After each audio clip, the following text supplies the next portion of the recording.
this is Russ. Happy New Year to you guys. Okay, it's the day after New Year's. But hey, Happy New Year to you guys. Did you guys do anything special for New Year's? Yeah, 2024. Can you believe that? I'm telling you, time flies. When I was younger, I used to say to myself, I specifically remember saying this to myself when I was a senior in high school. How old am I going to be when it hits 2000? Here we are, 24 years past that. Oh man, time really does fly. So anyways, this month will be my birthday month, and I will hit 65 years old. Yeah. You know, people have mentioned before, you know, they've seen my, what I call my senior video. It's where, you know, the video I said if you're 60 years old and you want an e-bike. Remember that video? Yeah, that still is the #1 video I've had. Anyway, people have always mentioned that you don't look 61. Well, hey, now I'm 65. How do I look now? I'm a lot grayer. Hold on, let's take one of these. Still sipping on the water. Oh, gee whiz. Yeah, I feel my age, even though some people say you don't look your age, but yeah, but I take a look at that video and then I look at this one. Yeah, my hair is grayer. Yeah, if you take a look. Yeah, it's a little chunkier here too.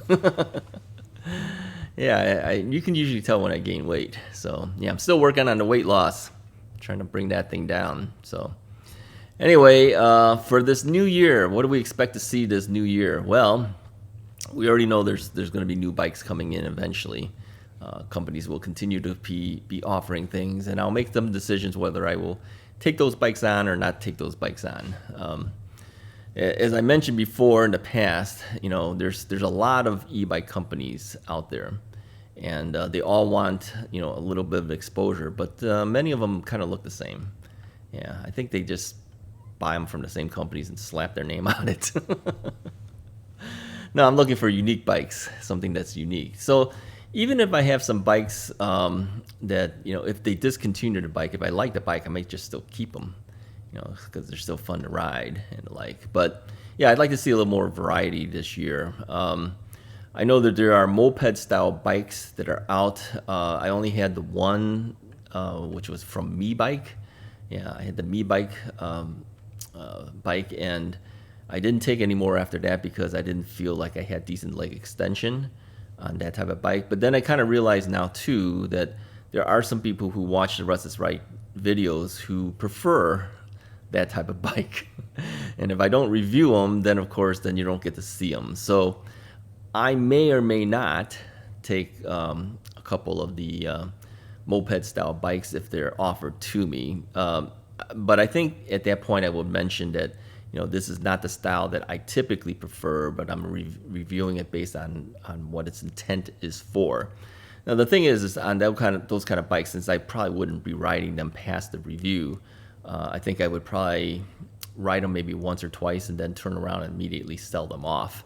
So you might see some more available, more available bikes from me after I do a review like that. Now, if it is from, you know, some of our other companies that I prefer and like those styles of bikes, I may hang on to them for a while. Now, the thing that I noticed from last year, you know, by hanging on to the bikes, you know, it gets to the end of the year, sometimes it's very hard for me to even get rid of my bikes because the manufacturers might be discounting bikes just to get rid of it themselves.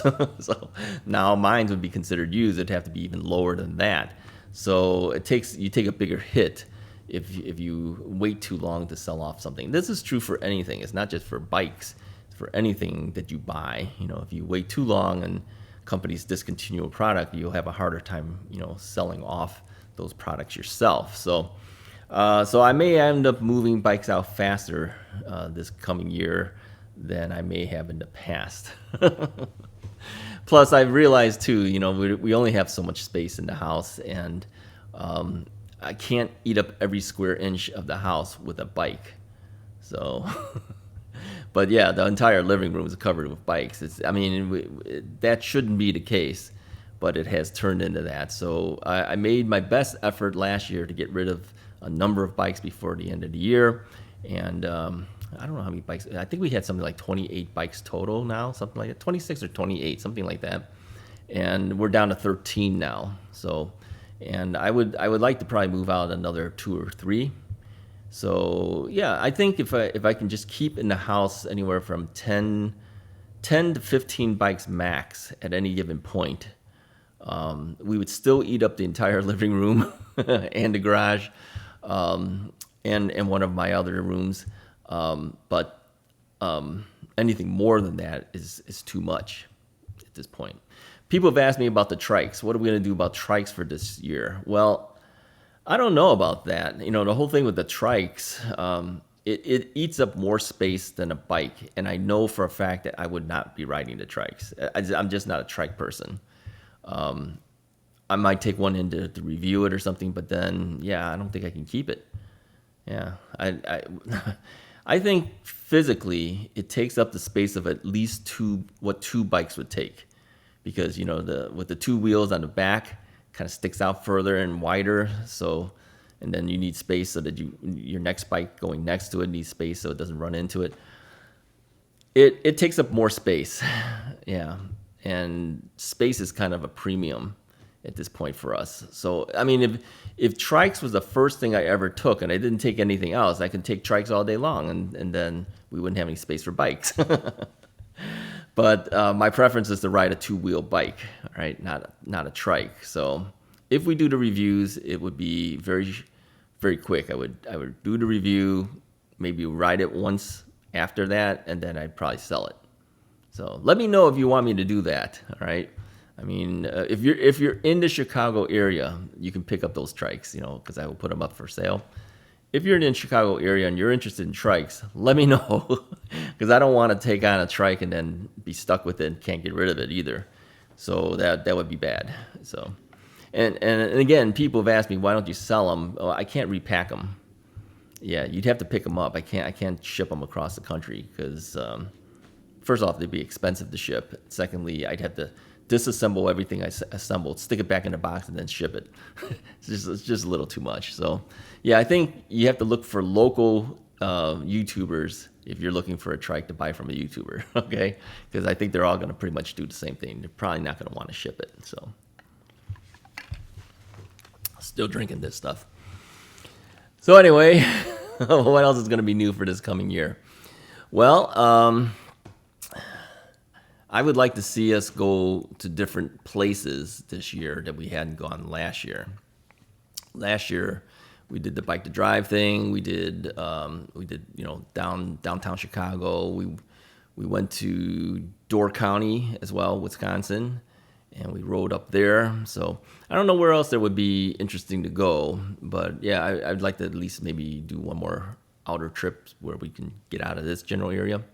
As you know, most of my bike rides in the past hover around the same general areas because I'll ride a distance, then turn on the camera, and then just ride and talk. Okay, I mean, we've gotten to the point where most of you guys know the general area that I usually go to. It'd be fun to go on some other areas to go with, right?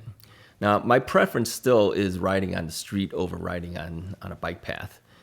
Because we get a lot of negativity on the bike paths. As you know, just last year, just like a week or so ago, the guy called me out, saying that my bike was illegal. I get that kind of comment more so if I'm riding some type of path. I don't get that as much riding on the street, okay?